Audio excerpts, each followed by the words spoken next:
Hello, you're watching World Talks. My name is Sascha Fahrbach. NATO Secretary General Mark Rutte and European Commission President Ursula von der Leyen met on Thursday amid renewed efforts to align Europe's defense planning and spending at a time of growing global uncertainty from Ukraine to the Middle East. Now, their talks come as allies navigate shifting U.S. signals and overlapping security pressures. Furthermore, a 10-day ceasefire between Israel and Lebanon has been announced, but the Lebanese army has accused Israel of already violating it. And joining us now is Michael Benhamou, co-director of OPEWI, Europe's War Institute, and former political advisor to French, EU, and NATO operations. Good to have you with us. Thanks a lot for having me. So I want to start with the latest here. This ceasefire announcement is just very fresh, but at the same time, we're already hearing from the Lebanese side it's already being violated. So how fragile is the ceasefire? How significant is it to more to come?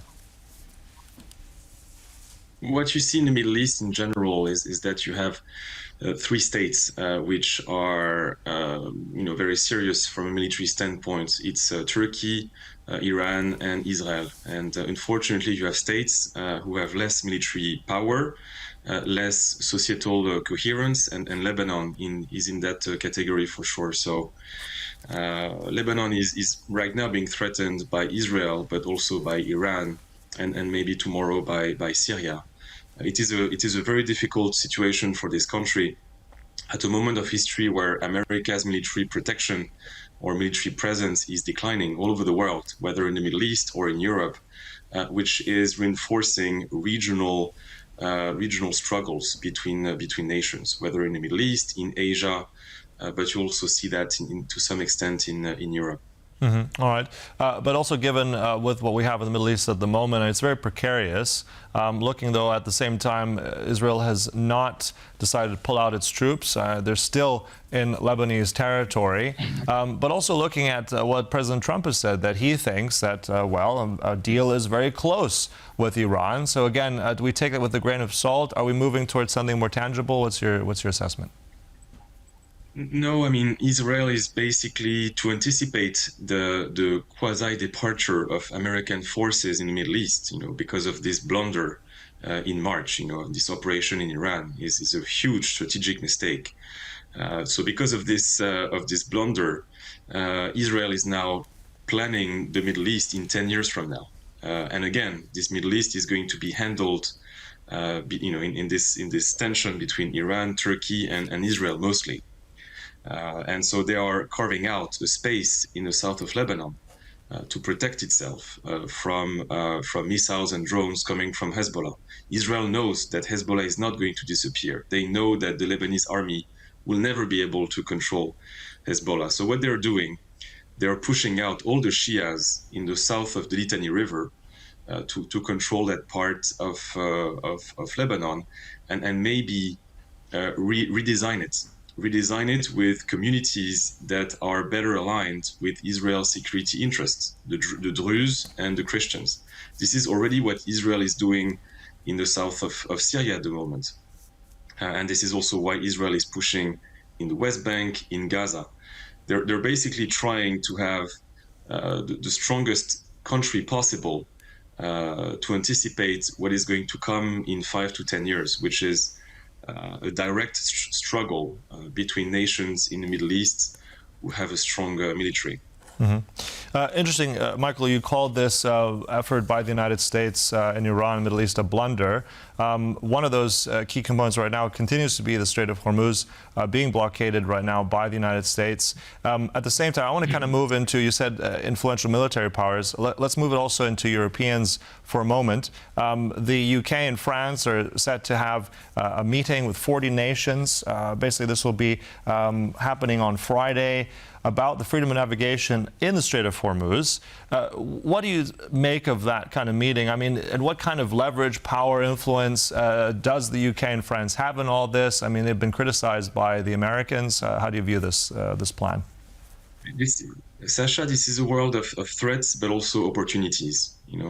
Because America has made this mistake, now American vessels cannot actually enter the Persian Gulf, and so there is a void. And nature, as you know, hates void, which creates opportunities for countries in Europe and also Asia, which is for Americans infuriating, of course, because they have put in the effort.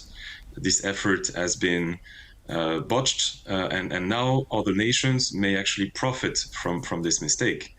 What happens if the Europeans or Asian countries are actually reopening the Strait of Hormuz and then access their naval bases in the Persian Gulf? This is something that actually may happen in a context where France was perceived very positively by Persian Gulf states, because the French military was actually operating in a defensive position against Iranian missiles and drones to protect Qatar, Bahrain, Kuwait, and the Emirates. Mm-hmm. The British also have done the same. So we'll have to see. If this is something that can continue. This time with the Strait of Hormuz, and we'll also have to assess the position of the Americans, because again, if the Europeans and Asians are able to do that without the Americans, this is going to reinforce our strategic but also business position in the Persian Gulf, not the American position, but the European position. Mm-hmm. You see what I mean? Yeah. So let's talk about that strategic European position for a moment. I want to get your sense of that meeting that took place Thursday, NATO's Secretary General and also the head of the European Commission meeting.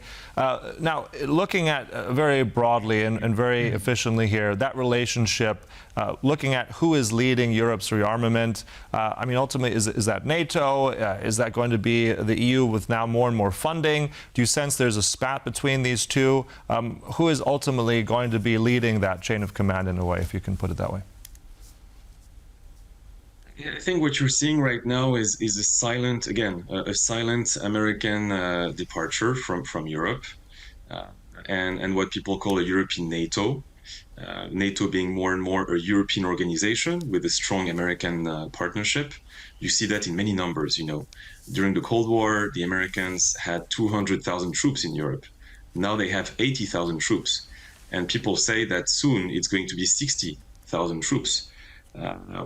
Germany is, American troops in Germany are probably the most at stake right now. What you may see, for example, in Germany is a pull-out of let's say 10,000 coming back to the US, and maybe 10,000 going to Poland and Romania. But the philosophy is withdrawal. So the Europeans see this. They realize that now they have to defend themselves with much less America. You see that in the purchasing of American weapons. 2 years ago, it was 80 billion euros a year.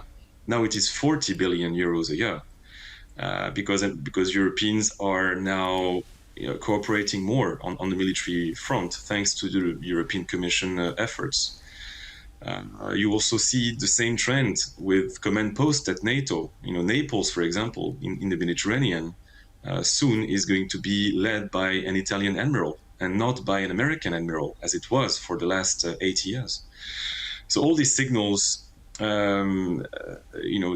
think, are part of a larger trend that you have seen over the last 20 years of Americans saying, this doesn't make sense for us anymore. Please take care of yourself. Leave a door open for us, for our military, also for our American companies.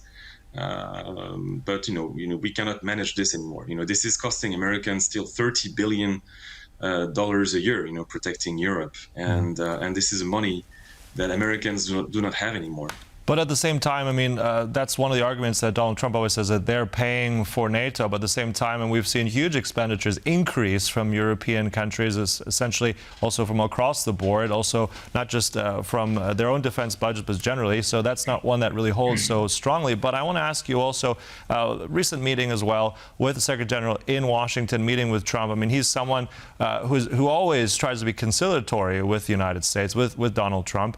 How do you see this relationship? And really viably, can there be a NATO militarily without the United States?